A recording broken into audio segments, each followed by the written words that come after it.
सबसे ज्यादा मजा किस चीज में आया आपको इस पूरी तैयारी की जर्नी में? जो डेली उठ के बिस्तर से और पढ़ाई की वो टेबल देखना कि नहीं बस पढ़ना है, और जो हम कहते हैं ना कि हमारा जो मंजिल है उससे ज़्यादा खूबसूरत सफ़र होता है, तो वो सफ़र काफ़ी इंटरेस्टिंग था। सिलेक्शन के बाद जिंदगी कितनी चेंज हुई है? ऐसी ज़िंदगी चेंज हुई है कि जो कभी पहचानते भी नहीं थे वो लोग आज सामने आए हुए हैं। प्रीलिम्स कैसे निकला और जब नहीं निकल रहा था तो कैसे फिगर आउट करके आपने उसको निकाला है, इसके बारे में थोड़ा डिटेल में बताइए। तो जब बैक टू बैक सिलेक्शन नहीं हो रहे थे तब क्या चल रहा था दिमाग में कि मैंने क्यों शुरू किया है? अगर मैंने ऐसे ही छोड़ दिया तो और लोग जो इस बैकग्राउंड से आते हैं वो रह जाएंगे। फिर जो पहले मेरे प्रीलिम्स नहीं निकले थे ना, उनका फेलियर का मेन रीज़न था कि मैंने मल्टीपल रिसोर्सेज काफ़ी रखे हुए थे। एक दिन भी मेरा ऐसा नहीं जाता था कि मैं स्टडी से गैप करती थी। लाइब्रेरी मेरा रेगुलर शेड्यूल रहता था। एक ऑटो रिक्शा चलाना, ऑटो रिक्शा चला के घर का पूरा गुजारा करना, 5 बेटियों की पढ़ाई। हिंदी मीडियम के लिए कितना चैलेंजिंग था? हिंदी मीडियम के लिए जो सबसे बड़ा चैलेंज आता है वो इंडियन एस्पिरेंट शो की हिस्ट्री का अब तक का सबसे मोटिवेशनल पॉडकास्ट आज होने वाला है भारती साहू जी के साथ में, जिन्होंने यूपीएससी 2023 के अंदर 850 रैंक हासिल की है।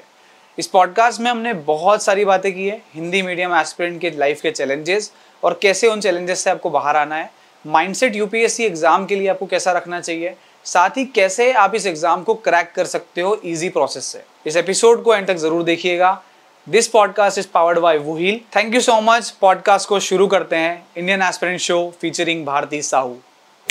नमस्कार एवरीवन, स्वागत है आप सभी का इंडियन एस्पिरेंट शो में। ये हमारा बहुत स्पेशल और पहला पॉडकास्ट होने वाला है किसी हिंदी मीडियम टॉपर के साथ में। इस पॉडकास्ट से बहुत सारी इंस्पिरेशन आपको मिलने वाली है, क्योंकि जो जिस बैकग्राउंड से इन्होंने क्रैक किया है भारती जी ने, बहुत इंटरेस्टिंग कहानी है, बहुत इंटरेस्टिंग, बहुत सारे इंसाइट्स आपको यहाँ पे मिलने वाले हैं यूपीएससी प्रिपरेशन, स्टेट पीएससी के बारे में। मेक श्योर कि इस एपिसोड को आप एंड तक जरूर देखिए और अपने हर यूपीएससी की प्रिपरेशन करने वाले फ्रेंड को जरूर सेंड कीजिएगा। Let's start. भारती जी, स्वागत है आपका इंडियन एस्पिरेंट शो पे। Thank you. कैसे हैं आप? मैं ठीक हूँ। भारती जी, सबसे पहले एक बार शुरुआत करना है इस एपिसोड की। आपने कैसे शुरू किया, मतलब बचपन से लेके अब तक आपकी जो यूपीएससी सक्सेस हुए हो तब से लेकर के कहानी क्या है, कैसे आप सिविल सर्विस के अंदर जंप किया? ग्रेजुएशन तक तो मेरा था कि मैं बैंकिंग की तैयारी कर रही थी, कॉम्पिटिटिव एग्जाम की जो नॉर्मली करते हैं। फिर एक वो टाइम मेरे माइंड में ये था कि कुछ ऐसा करना है कि मैं किस सोसाइटी के लिए कुछ अच्छा कर सकते हैं। मेरा बैकग्राउंड ऐसा था कि मेरे पापा ऑटो ड्राइवर थे, तो पूरा बैकग्राउंड नॉर्मली था, तो मेरे को लगा था कुछ इस बैकग्राउंड को भी बदलना है। तो फिर एक दिन दिमाग में ख्याल आया, 18 अप्रैल दिन 2016 का दिन था, मैं भगवत गीता रीड करके गई थी, लाइब्रेरी में बैठी, और फिर आया कि सिविल सर्विसेज करनी चाहिए। सिविल सर्विसेज के द्वारा हम समाज के लिए कुछ अच्छा कर सकते हैं। तो तब से मेरे दिमाग में ख्याल आया, फिर ऐसे तैयारी स्टार्ट कर दी। कितना टाइम लगा आपको तैयारी करते हुए? कितना टाइम हो गया और कितना टाइम टोटल लगा है सफलता के लिए? मैं अप्रोक्स अपने 5-6 साल तो मैं अपने इसके मान सकती हूँ, क्योंकि स्टार्टिंग में जब मेरे माइंड में आया था तब मेरा ग्रेजुएशन भी नहीं हुआ था, और उस टाइम पे मेरे पास मेंटर्स गाइडेंस कुछ अवेलेबल नहीं थी, रिसोर्सेज कुछ नहीं थे, तो फिर मैंने उसको वहीं उतना फोकस नहीं कर पाई थी। 2017 के बाद से मैं कुछ टाइम के लिए दिल्ली गई थी, पर फीस उतनी अवेलेबल नहीं थी, तो मैं वापस आ गई थी।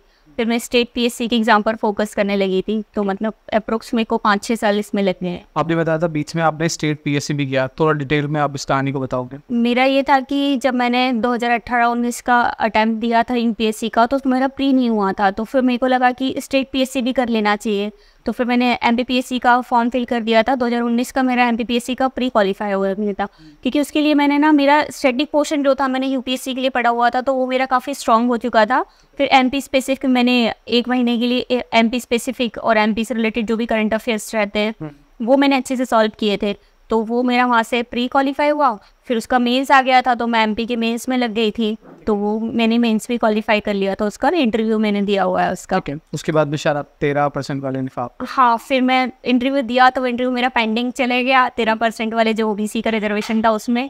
फिर मैंने अभी 22 का भी एमपीपीएससी का प्री दिया था, तो वो भी मेरा क्वालिफाई था। मेंस मैंने लिखा है, वो मेन लिस्ट में है, तो उसका भी रिजल्ट आना बाकी है मेरा। अच्छा, मैं डाउनफॉल या डाउन मूवमेंट्स के बारे में बात करूँगा, लेकिन सबसे ज़्यादा मज़ा किस चीज़ में आया आपको इस पूरी तैयारी की जर्नी में? जो डेली उठ के बिस्तर से और पढ़ाई की वो टेबल देखना कि नहीं बस पढ़ना है, और जो हम कहते हैं ना कि हमारा जो मंजिल है उससे ज़्यादा खूबसूरत सफ़र होता है, तो वो सफ़र काफ़ी इंटरेस्टिंग था कि डेली नहीं उसी बोरिंग सी चेयर टेबल पे बैठना, पूरी लग्जरी लाइफ उससे कट ऑफ करना, इतनी इंटरेस्टिंग चीज़ें। कभी मैं सिनेमा और मूवी देखने नहीं गई हूँ कभी बाहर, तो मेरे को लगता था कि क्या ही मैं कर रही हूँ ये सब, लेकिन एक वो इंटरेस्टिंग भी लगता था कि कुछ तो अलग होगा, कुछ तो हम अलग कर रहे हैं, और आज पता चला कि कुछ अलग हुआ है। क्या माहौल है? सिलेक्शन के बाद ज़िंदगी कितनी चेंज हुई है? क्या क्या हो रहा है? जब पता लगा कि सिलेक्शन हो चुका है, लिस्ट में नाम आ चुका है, उसके बाद से कैसी चल रही है ज़िंदगी, क्या हुआ? उसके बाद से ऐसी ज़िंदगी चेंज हुई है कि जो कभी पहचानते भी नहीं थे वो लोग आज सामने आए हुए हैं, और इतना ज़्यादा स्वागत, अभिनंदन घर वालों का, खुद का, मतलब बहुत बहुत अलग एक आपको सेलिब्रिटी टाइप की फीलिंग होने लगती है, और एक अचीवमेंट भी लगता है कि हाँ हमने कुछ अपनी फैमिली के लिए अचीव किया। जो रिस्पेक्ट हमको मिलती है ना समाज में, सोसाइटी में, तो वो काफ़ी अच्छा लगता है। हिंदी मीडियम एस्पिरेंट्स के लिए थोड़ी बात करना है। हिंदी मीडियम में आपने प्रिपरेशन किया और सफल हो गए 850 रैंक पे। हिंदी मीडियम के लिए कितना चैलेंजिंग था? हिंदी मीडियम के लिए जो सबसे बड़ा चैलेंज आता है वो बैकग्राउंड का आता है, क्योंकि हम सभी एक नॉर्मल बैकग्राउंड से रहते हैं। हमारी जो एजुकेशन रहती है बहुत नॉर्मल स्कूलिंग से रहती है। पेरेंट्स का उतना हमारा एजुकेशन को लेके सपोर्ट नहीं मिल पाता है। तो पहला जो चैलेंज था मेरे लिए, सबसे बड़ा चैलेंज हिंदी मीडियम को वो लगा। दूसरा, हम देखते हैं कि हम क्या करते हैं कि वो मल्टीपल रिसोर्सेज के पीछे भागने लगते हैं। एक ऑथेंटिक जो बुक लिस्ट होती है ना, हमको उसको स्टिक नहीं हो पाते। हम 10 टॉपर्स की स्ट्रेटेजी सुनते हैं और 10 टॉपर्स को फॉलो करने की कोशिश करते हैं। तो मैं ये कहना चाहूँगी कि उन सबको सुनने के बाद एक खुद की स्ट्रेटेजी हमको डेवलप करनी चाहिए। हमारी क्या वीकनेस है, हमारे क्या स्ट्रॉन्ग पॉइंट्स हैं, और हम किस तरीके से कर सकते हैं। तो अपना एक वे बनाना पड़ेगा किसी भी एग्जाम के लिए, चाहे यूपीएससी हो चाहे स्टेट पीएससी हो, तो वो एक ठीक हो सकता है। क्या आपको लगता है क्योंकि हिंदी मीडियम की हाइप बहुत ज़्यादा बन चुकी है कि हिंदी मीडियम से सिलेक्शन नहीं होते हैं, और इस वजह से भी प्रॉब्लम्स आती है कि रिसोर्सेज कई बार हम उसको कलेक्ट करने में रह जाते हैं पीछे कि यार इतने सारे रिसोर्सेज अवेलेबल है, इंटरनेट का ज़माना है, सोशल मीडिया पे हर कोई अपनी एक नई किताब बताता है, हर कोई नोट्स डिलीवरी की बात करता है कि आप जो नोट्स बोलोगे हम डिलीवरी करवा देंगे आपके घर पे। तो क्या आपको लगता है इसकी वजह से भी गलत डिसीजन लिए जाते हैं और एक रिसोर्स पे स्टिक होना बहुत ज़रूरी है? बिल्कुल, मैं मानूंगी कि एक तो क्या होता है कि हिंदी मीडियम में ऑथेंटिक कुछ बुक्स हैं और कुछ अवेलेबल नहीं भी है, इस चीज़ को मैं मानती हूँ। तो हमको ना गूगल जो है ना उसका अच्छे से यूज़ करना चाहिए। जैसे कि हमारे कुछ सिलेबस में कुछ ऐसे टॉपिक हैं, तो हर के लिए हमको 200, 400, 500 पेज की बुक पढ़ने की ज़रूरत नहीं पड़ती। आप गूगल का, इंटरनेट का अच्छे से यूज़ कीजिए। जो कुछ टॉपिक्स दिए हुए हैं उनको हमको स्टैटिक के साथ, डायनामिक के साथ उसको इंक्लूड करना चाहिए। हमको ये करना चाहिए कि अगर कोई टॉपिक दिया है कि उसमें अपनी डेप्थ, उसका अपना जो जनरल नॉलेज है वो किस तरीके से हम कलेक्ट कर सकते हैं। तो आप इसमें इंटरनेट की, गूगल की काफ़ी हेल्प ले सकते हैं। बुक के पीछे ज़्यादा ना भागें, कुछ अच्छी बुक्स ढूंढ कर उनसे अपना बेसिक अच्छे से फाउंडेशन अपना तैयार कर लें, और उसके बाद उसको डायनामिक से, करंट अफेयर से उसको कनेक्ट करते चलिए। आपके मुखर्जी नगर की लाइफ के बारे में भी जानना चाहूँगा। दिल्ली में आपने क्या कुछ देखा है, क्या सीखा है, और उस भीड़ के बारे में आप क्या बोलना चाहोगे? नेहरू विहार में रहती थी मैं, तो वहाँ पे हिंदी मीडियम की बहुत भीड़ दिखती थी। वो मैं जब डेली चाय पीने जाती थी तो मैं एक कॉर्नर पे खड़ी होकर उस भीड़ को देखती थी। वो मुझे लिटरली बहुत डर लगता था कि इस भीड़ में मैं कहाँ एग्जिस्ट करती हूँ, बाहर निकल पाऊँगी कि नहीं निकल पाऊँगी। लेकिन फिर मैंने एक चीज़ सोच ली थी कि मुझे इस भीड़ में शामिल नहीं होना, उससे अलग निकलना है, तो मुझे क्या करना पड़ेगा। तो मैंने वही चीज़ अपने माइंड में रखी। एक दिन भी मेरा ऐसा नहीं जाता था कि मैं स्टडी से गैप करती थी। लाइब्रेरी मेरा रेगुलर शेड्यूल रहता था। अगर उस शेड्यूल का मैं अगर 50 या 90% भी फॉलो कर लेती थी तो मुझे अच्छा फील होता था। तो वही आपको करना पड़ेगा। और फिर वहाँ इतने कॉस्टली रूम रहते हैं, खाना पीना भी उतना रहता है, और आप एक नॉर्मल बैकग्राउंड से आते हैं तो बहुत कुछ फेस करना पड़ता है। लाइब्रेरी के ऊपर भी बात कर दी, क्योंकि हमारी लाइब्रेरी इंदौर में, और हम देखते हैं कई सारे एस्पिरेंट्स को पढ़ते हुए, और मैंने भी अपनी प्रिपरेशन टाइम पर लाइब्रेरी में काफ़ी पढ़ा हूँ। लाइब्रेरी के साथ आपका एक्सपीरियंस कैसा रहा है? वो जो सेल्फ स्टडी होती है उसका पढ़ना और घर पे नॉर्मल जगह पे पढ़ने में क्या डिफरेंस आपने देखा है? लाइब्रेरी पढ़ने में मैं, क्योंकि लाइब्रेरी स्टूडेंट रही हूँ, तो मैं उसको अच्छा मानती हूँ। क्योंकि क्या होता है कि एक आपको प्रॉपर डिसिप्लिन और एक प्रॉपर शेड्यूल आपको मिल जाता है। अब जैसे कि आप फॉर एग्जांपल जिम में, अगर आप सोचते हैं कि हम अपनी एक्सरसाइज घर पे कर सकते हैं और आप वही चीज़ जिम में जाके करेंगे तो आप में बहुत डिफरेंस हो जाता है। इसी तरीके से आपको उसी एटमॉस्फेयर के लोग मिलते हैं, सब पढ़ते होते तो हमको भी लगता है नहीं हम पढ़ लेंगे। और घर में ऐसा रहता है, कई लोग घर में भी कर सकते हैं अगर उनके अंदर उतना मोटिवेशन या घर में ऐसा एटमॉस्फेयर हो।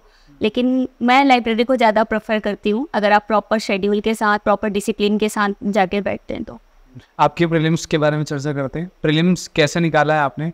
और उसके पहले मैं चाहूँगा कि हम इसके ऊपर बात करें कि जब बैक टू बैक आपके सिलेक्शन नहीं हो रहे थे, आप MPPSC में भी आपका सिलेक्शन नहीं हो पाया, और जब हो पाया तो 13% के अंदर आया। UPPCS भी आपने दिया, उसको भी मैंस क्रैक हुआ।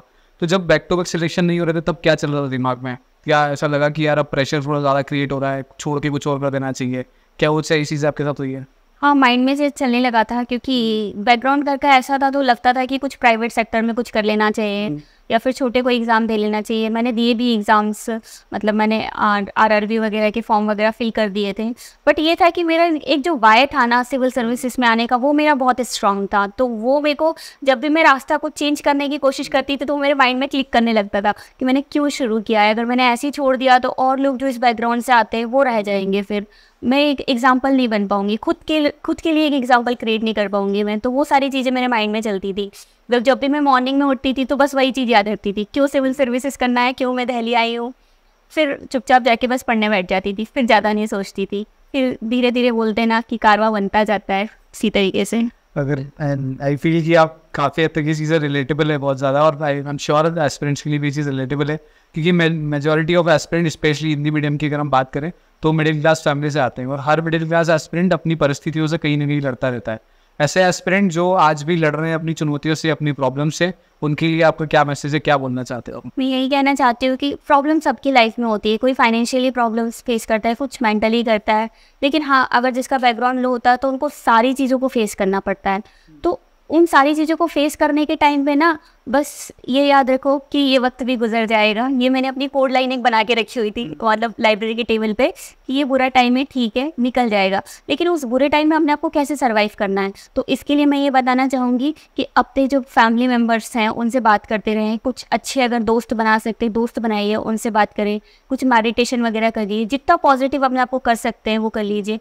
और सबसे अच्छा होता है कि डेली टारगेट में अपने आप को स्ट्रिक करना। अपना शेड्यूल ऐसे फिक्स करना चाहिए कि हमको मतलब कुछ उल्टा सीधा सोचने का टाइम ही ना मिले। कि एक अगर आपका पर्टिकुलर टारगेट रहेगा कि इस तारीख को मेरा एग्जाम है, इतने दिन मेरे पास हैं और इतना मुझे अपना पढ़ना है, तो डेली जब टारगेट फिक्स हो जाता है तो फिर अपने आप को अच्छी सी डिसिप्लिन हम रख सकते हैं। आप रेगुलर मेडिटेशन करते थे? जी, मैं मेडिटेशन जो सदगुरु जी का ईशा क्रिया मेडिटेशन है वो मेरी हॉबी भी है, तो वही मैं करती थी। मेडिटेशन बहुत इंपॉर्टेंट सेक्टर है, हर एस्पिरेंट को पता होना चाहिए, क्योंकि सबकी लाइफ में प्रॉब्लम्स तो है, क्योंकि आप पूरा फोकस होकर इस पर कर रहे हो। मेडिटेशन ही है जो आपको हेल्प करता है फोकस के साथ पढ़ने में, कंसंट्रेशन बढ़ाने में, और आई फील कि ये बहुत ज़रूरी है हर एस्पिरेंट के लिए। हाँ, मेंटली अगर आप डिस्टर्ब रहते हैं तो मेडिटेशन एक काफ़ी अच्छा है। एक सोसाइटल प्रेशर के ऊपर भी मुझे बात करना है। सिंस लड़की हो और हर लड़की के ऊपर एक प्रेशर आ ही जाता है कि 18 साल 20 साल के बाद में आपको आपके घर वाले बोलते हैं कि यार आप शादी कर लो, शादी करवा दो, रिश्ते बहुत आते हैं। तो वो सोसाइटल प्रेशर कभी आपको फील हुआ है कि यार चलो अब नहीं हो रहा है तो चलो घर वाले जो बोल रहे हैं उसकी तरफ जाते हैं? इन सब चीज़ों को कैसे डील किया आपने? हाँ, सोसाइटल प्रेशर तो एक था, क्योंकि हम लोग 5 बहनें हैं और मैं घर में सबसे बड़ी हूँ। और मेरे यहाँ पे ये था कि मेरे यहाँ की बहनों की शादी बहुत जल्दी हुई थी, जो कजन्स वगैरह थी 15-16 साल में। तो लगता था कि मतलब घर वाले तो नहीं बोलते थे, तो सोसाइटी थी वो घर वालों को आके बोलती थी। और मेरे मम्मी पापा बहुत सपोर्टिव थे, उन्होंने कभी मेरी तरह ये बात नहीं आने दी।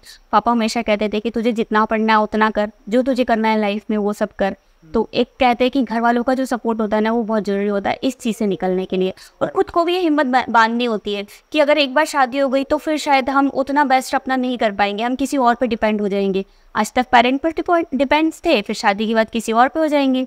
जो अपनी इंडिपेंडेंट है, अपने लिए कुछ कर सकती हैं लड़कियाँ, वो शायद ख़त्म हो जाएगी कहीं ना कहीं। तो ये मैं अपने माइंड में हमेशा रखती थी। और कोई ऐसी लड़की है जो इस वक्त प्रिपरेशन कर रही है बट किसी कारण से नहीं कर पा रहे हैं क्रैक, उनके लिए और उनके माँ बाप के लिए, उनके माता पिता के लिए आपका क्या मैसेज है? मैं यही कहना चाहूँगी कि अपनी लड़कियों पे पूरा विश्वास रखिए। उनको ना आपकी इमोशनली, जो एक लड़कियाँ बहुत इमोशनल होती है, उनको एक थोड़े से सपोर्ट की ज़रूरत होती है कि वो अपनी बात रख सकती हैं। तो आप उनका सहयोग कीजिए, आप उनको लड़कों से कम मत समझिए कि उनके जो आप पैसे इकट्ठे कर रहे हैं शादी के लिए या आगे के लिए, उन सब पढ़ाई में लगाइए, उनसे अच्छे से बात कीजिए, उनके एक अच्छे दोस्त बन के रहिए। और लड़कियां भी अपने माँ बाप का विश्वास बनाए रखिए। आप जो बाहर के लोगों में जो चीज़ें ढूंढती है ना, वो सब आपके पेरेंट्स में, आपके बहन भाइयों में होती है। बस उनसे अपनी बात रखिए उनके सामने। वंडरफुल। अब प्रीलिम्स के बारे में बात करते हैं। प्रीलिम्स कैसे निकला, और जब नहीं निकल रहा था तो कैसे फिगर आउट करके आपने उसको निकाला है, इसके बारे में थोड़ा डिटेल में बताइए। जो पहले मेरे प्रीलिम्स नहीं निकले थे ना, उनका फेलियर का मेन रीज़न था कि मैंने मल्टीपल रिसोर्सेज काफ़ी रखे हुए थे। एक प्रॉपर मैंने स्ट्रेटेजी नहीं बनाई थी, प्रॉपर गाइडेंस अवेलेबल नहीं थी, और मैंने टेस्ट पेपर काफ़ी सॉल्व नहीं किए थे। इस बार का जो प्रीलिम्स था, मैंने सबसे पहले तो अपने रिसोर्सेज थे उनको बहुत कम कर लिया था। एक एक बुक्स को मैंने कम से कम 5 से 6 बार रीडिंग की हुई थी। उसकी मल्टीपल रिविजन पे फोकस किया। दूसरा मैंने प्रीवियस ईयर क्वेश्चन पेपर अच्छे से कर लिए थे। तीसरा मैंने करंट अफेयर का जो एक मैगजीन थी उसको स्टिक आउट कर लिया था और उसका मल्टीपल रिविजन किया था और काफ़ी टेस्ट सॉल्व किए थे। तो ये मेरी स्ट्रेटेजी रही थी इस वक्त। प्रीलिम्स के लिए कोई बुक स्पेशली जो आपने फॉलो की हो ऐसा कुछ? जैसे पॉलिटी है, पॉलिटी के लिए मैंने लक्ष्मीकांत को फॉलो किया था, उसका मैंने काफ़ी रिवाइज किया था। मॉडर्न हिस्ट्री के लिए मैंने स्पेक्ट्रम को फॉलो किया था।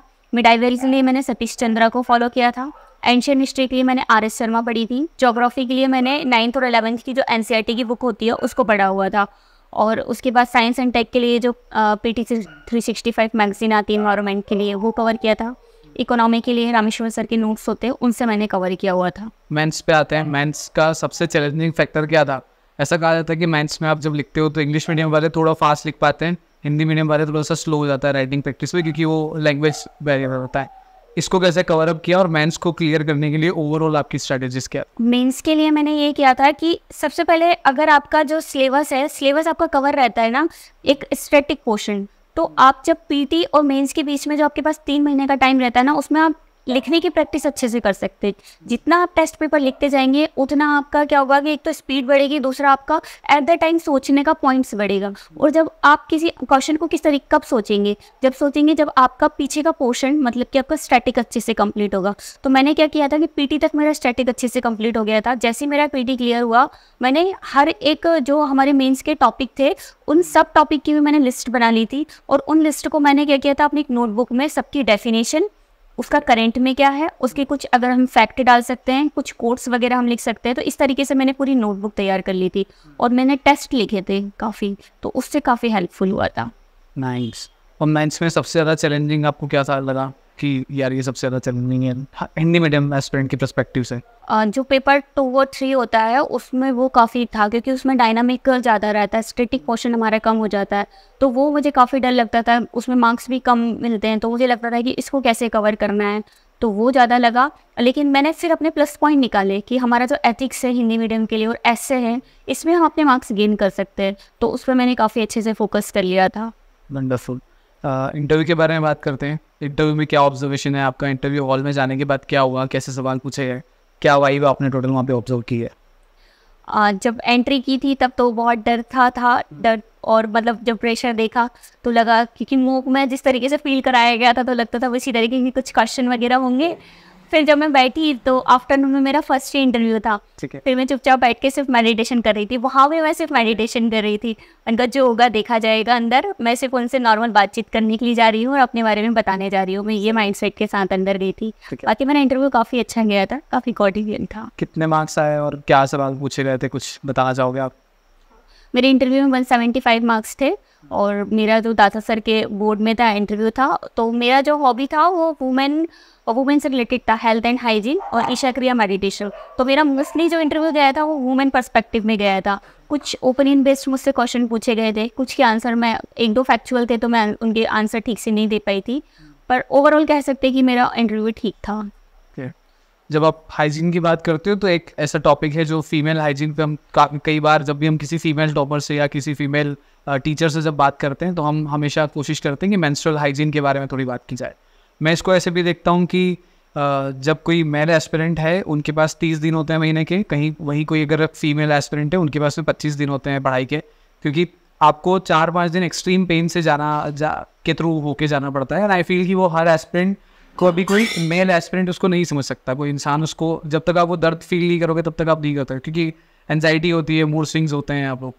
तो उसके उस चीज़ से कैसे डील किया जब आपको अगर लेट से जब मेंस्ट्रुअल का वो टाइम होता है तब आप पढ़ाई के ऊपर कैसे ध्यान रखते थे और मेंस्ट्रुअल हाइजीन के ऊपर की क्या ऑब्जर्वेशन है? सबसे पहले तो जो मेंस्ट्रुअल हाइजीन है हम देखते हैं कि हमारी सोसाइटी में वो एक टैबू का विषय बना हुआ है। जो बहुत नॉर्मल बैकग्राउंड होते हैं, जैसे कि जिस बैकग्राउंड से मैं आई हूँ वहाँ पे, या स्लम एरिया रहते हैं, तो वहाँ पे क्या होता है कि लड़कियाँ या लेडीज इस टॉपिक पे बात ही नहीं करती। करेक्ट। तो वो मेरे को लगता है कि उसको एक इम्प्रूव करने की ज़रूरत है। ये एक हमारी ना एक नॉर्मल, एक बोल सकते हैं कि एक नेचुरल प्रोसेस है, तो इसको हमको इसको एक्सेप्ट करना चाहिए।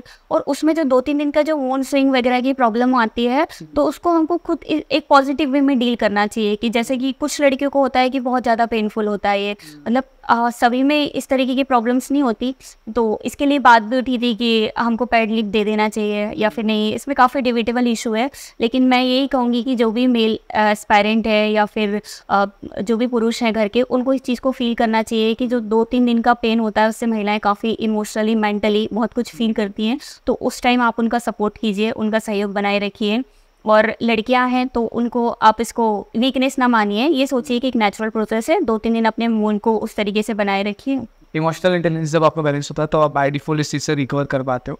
और हर अगर कोई फीमेल एस्पिरेंट के आसपास मेल एस्पिरेंट्स है या दोस्त हैं या फैमिली वाले हैं, तो उनको इमोशनली एटलीस्ट सपोर्ट देने की कोशिश करनी चाहिए। हाँ बिल्कुल, इमोशनली आप उनको समझिए कि इस टाइम पे जो मूड से होता है, इरिटेशन होती है, तो उसको आपको समझना होगा, उसको गलत वे में ना ले, और उनको इमोशंस से आप सपोर्ट करते रहिए। घर में जो भी भाई है या फिर पापा हैं या फिर कोई आपका मेल फ्रेंड है, तो इस टॉपिक पे बात करने से हेजिटेशन नहीं करना चाहिए। इस पूरी प्रोसेस में, इस पूरी यात्रा में आपके लिए सुपर हीरो कौन रहा है?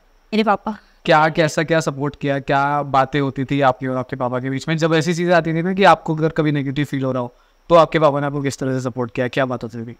मतलब ऐसा था, मैं तो डेली पापा से बात करती थी। मेरा टाइम फिक्स था कि 10 बजे था सुबह, जब मैं 1-2-3 घंटे स्टडी कर लेती थी, फिर 10 बजे या तो मैं फ़ोन लगाती थी, कभी मैं नहीं लगाती थी तो मेरे पापा मेरे को लगा लेते थे।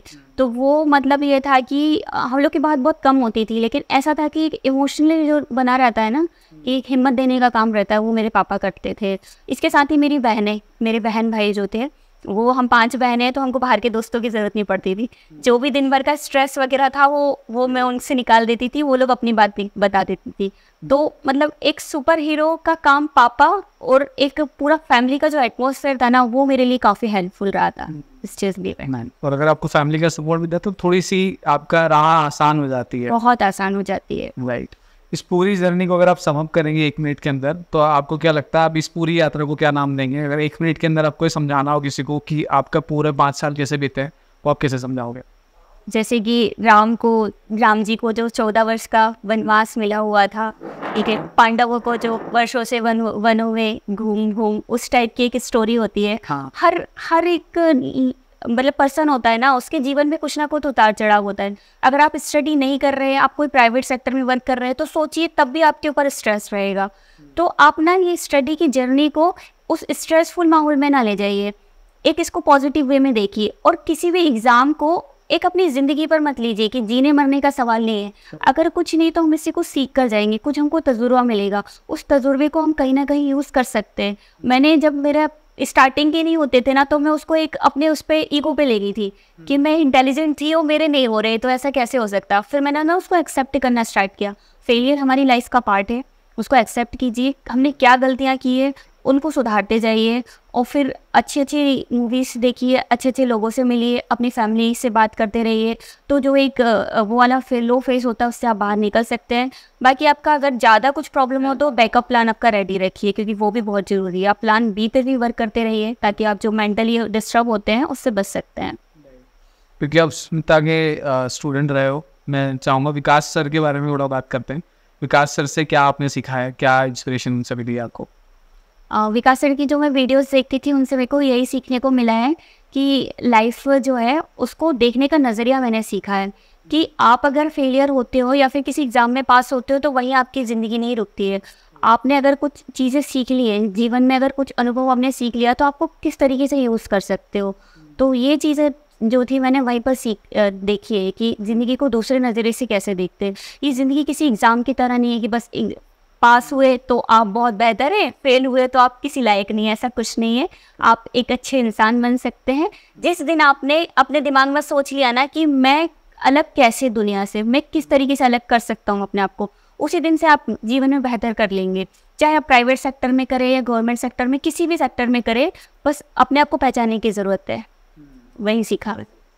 एक सिग्नेचर क्वेश्चन है हमारा जो हम ऑलमोस्ट सभी टॉपर से पूछते हैं। जो आपसे भी जानना है कि जब आप इस एग्ज़ाम के लिए बहुत कठिन तपस्या से आप निकलते हो, जब अब आप सिलेक्ट हो चुके हो, आप कुछ दिनों में ट्रेनिंग पे जाओगे और उसके बाद जब सिलेक्ट होकर अपने ऑफिस में जब जाएंगे आप, तब जिस चेयर पे आप बैठेंगे उस चेयर पे बैठ के आप बहुत सारे समाज में सुधार के काम कर सकते हो।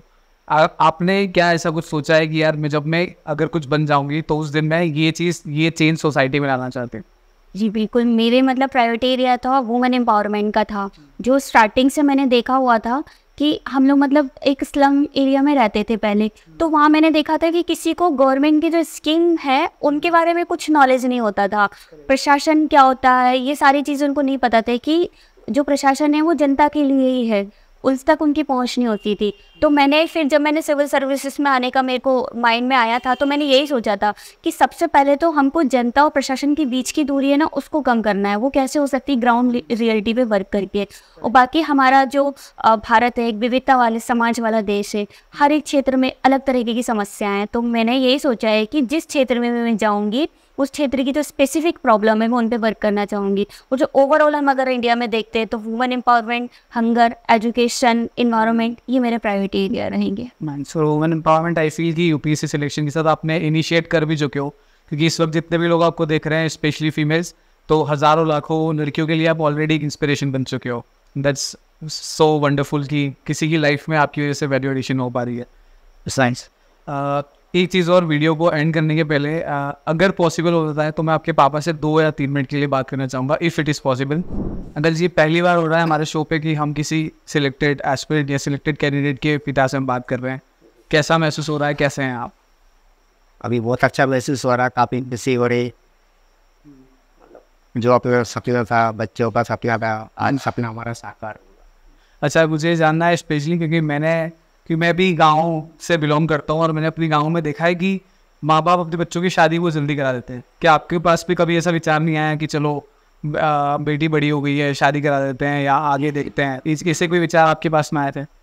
एक्चुअली हमारे विचार तो बिल्कुल नहीं रहा, लेकिन हमारे परिवार वाले सारे रिश्तेदार जो थे वो जरूर तरह तरह की बात करते थे, यार 5-5 बेटी हैं, कल को ऐसा हो जाएगा, समाज में ऐसा हो जाएगा, तुम अपने बच्चों को कोई क्या वो कर रहा है, उनकी समय से शादी कर दो। क्योंकि हमारे समाज में अधिकतर में ना 17-18 साल 20 साल मतलब बहुत ज़्यादा हो गई, कब इतनी शादी कर देते। लेकिन मेरा तो शुरू से ये सपना रहा कि वे बेटियों को अच्छी तरह से पढ़ाऊँगा, उनकी नौकरी सर्विस लगे, इसके बाद ही शादी करूँगा। मेरा तो शुरू से ये सोच ही यही रही कि मेरी बेटी अच्छे पढ़े लिखूँ और इसके बाद ही वो करें। उन्हें लोग कहते थे कि भैया इनकी शादी कर दो, 5-5 बेटी कैसे करोगे? लोग कहते थे भैया तुम्हें कुछ भी नहीं कराया, कोई जोड़ा नहीं, कोई दहेज का सामान नहीं जोड़ा, कोई बैंक बैलेंस नहीं करा, अब कल कई लड़कियों की शादी होगी कैसे करोगे? सम्मेलन से करोगे कि मंदिर से करोगे, क्या करोगे? तो मैं ये बोलता था भैया मुझे कोई फैन दहेज नहीं जोड़ना, मेरा धन दहेज जो था वो मैं सब इनकी पढ़ाई में लगा दिया। तो भैया सबसे बड़ा दहेज जो मैं इकट्ठा कर रहा हूँ, जितनी पढ़ लिख के हो जाएंगे समझे वही दहेज और कुछ। सर सलाम है आपके इस जज्बे को। वेल जी, एक इम्पॉर्टेंट बात और मुझे आपसे करनी है, कई सारे माँ बाप अपने माता पिता अपने बच्चे को बाहर भेजने से डरते हैं, स्पेशली लड़कियों को, कि बाहर जाओगी बिगड़ जाओगे, माहौल ख़राब है। तो क्या आपके मन में कभी डर नहीं रहा, फिर भी आपने अपने बच्चों को दिल्ली भेजा और पढ़ाया लिखाया? इसके बारे में ये हिम्मत आपको कैसे मिली? एक्चुअली क्या था कि मुझे अपने बच्चों पे इतना एतबार, इतना भरोसा था कि मुझे मालूम था कि मेरी बेटियाँ दुनिया के किसी भी कोने में चली जाएंगी, कभी मेरा नाम जो कभी खराब हो कर सकूँ। इतने संस्कारों में थे, इतनी काबिलियत थी। लोगों ने बहुत कहा कि यार अकेले तुम लड़की को दिल्ली भेज रहा, अकेली लड़की, दिल्ली का माहौल ऐसा है, ख़राब है, कहीं तो कुछ उल्टा सीधा हो गया, क्या करोगे? वही तो भले कुछ भी हो, लेकिन अपनी बेटी को दिल्ली भेजेगा तो उसकी पढ़ाई नहीं से पूरी हो पाएगी। इसके बाद ही लोगों ने बातचीत भी करेंगे कि आप वो तो वहाँ दिल्ली में रह रही हैं, ये यहाँ रह रहा है, क्या कर रहा हूँ मैं, क्या नहीं कर रहा हूँ, वो दुनिया भर की बातें ऐसे लोग सुनते हैं, ऐसी बातें होती। लेकिन हमने किसी की बात नहीं सुनी ना, फिर लोग कहते थे हम इस काम सुनते उस काम नहीं कर देते, अभी ठीक है तो मैं जो कहना कह दो, लेकिन हमारा जो लक्ष्य है वो हमें करना पूरा। कैसा लगा जब सिलेक्शन आया, आपको पता लगा कि लिस्ट में नाम है और दी का सिलेक्शन हो गया है, तब आपका मन कैसा था, तब आपका हृदय कैसा था? उस वक्त तो ये समझ लो कि अष्टमी वाला दिन था, जो आज वो पूजा बताई था, मैं मंदिर के अंदर ही बैठा हुआ था और मंदिर के अंदर हवन चल रहा था, पूजा चल रही थी अष्टमी की। हमारे यहाँ माता जी पूजा अष्टमी वाले दिन ही होती है, तो हम अष्टमी की पूजा ही कर रहे थे। बेटी का फ़ोन आया, कहने लगे पापा बात करनी है, तो मैंने बेटा अभी 10 मिनट के बाद करना, अभी हम पूजा में देखे। कहने ठीक है।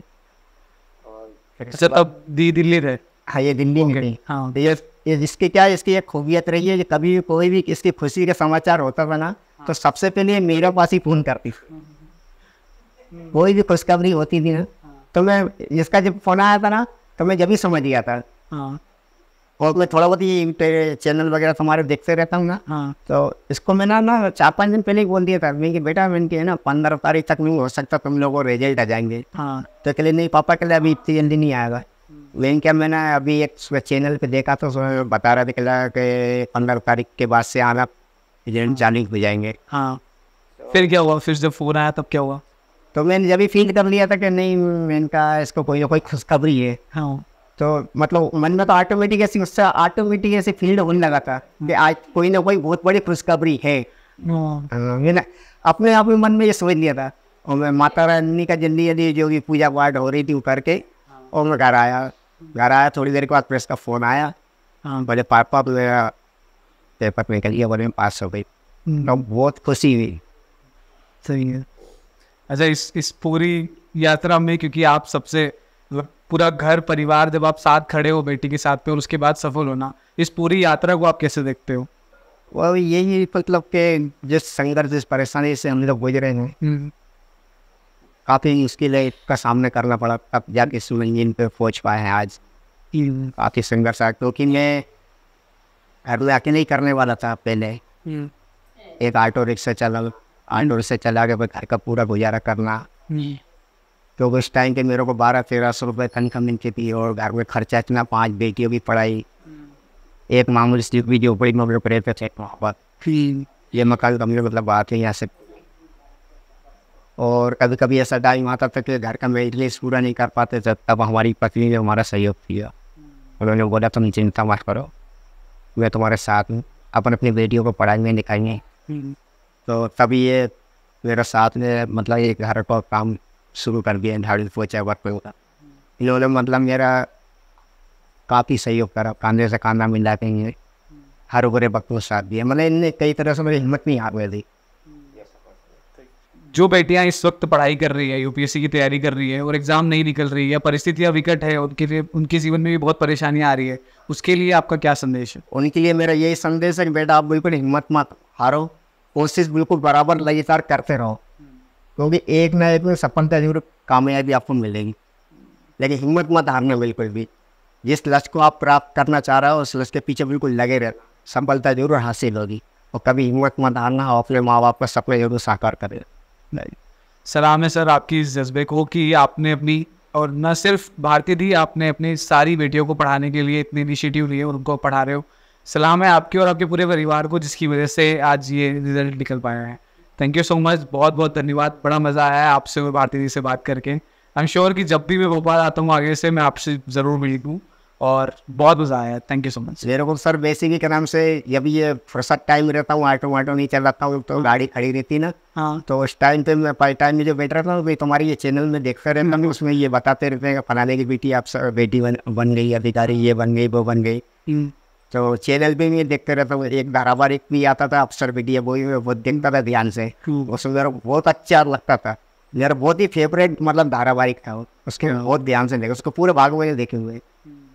क्या बात है। हाँ, मुझे बहुत खुशी महसूस होती थी। मैं भी ये सोचता था काश कभी ऐसा भी मेरा भी आएगा, मेरी बेटी भी मतलब चैनल अप देखेंगी। सही, अब तो आ गया अंकल जी, अब बिल्कुल आ गया, मेरा सपना साकार हुआ।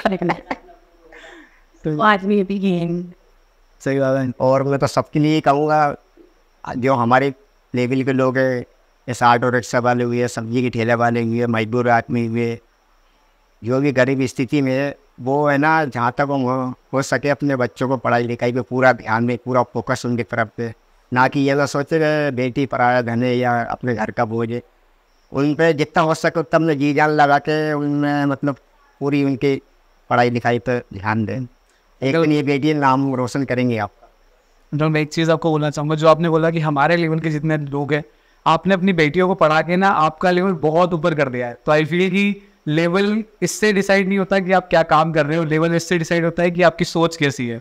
तो आप बहुत ऊपर आ चुके हो और आप बहुत ऊपर हो। नहीं, सोच तो अच्छी रखोगे जब तो अच्छा काम होगा। सोच तो हमारी शुरू से ही रही, भले हम किसी हालत में रहे, किसी परिस्थिति में रहे, लेकिन हमारे विचार जो थे हमारे अलग ही थे। हम यही सोचते थे कि भले आज नहीं कभी न कभी मालिक हमारी सुनेगा, इस मुकाम पर हम पहुँचेंगे।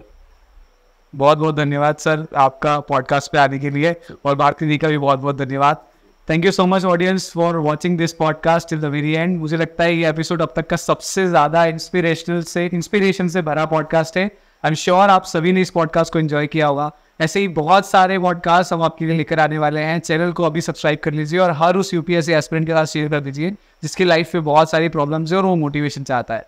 Thank you so much for watching this podcast till the very end once again.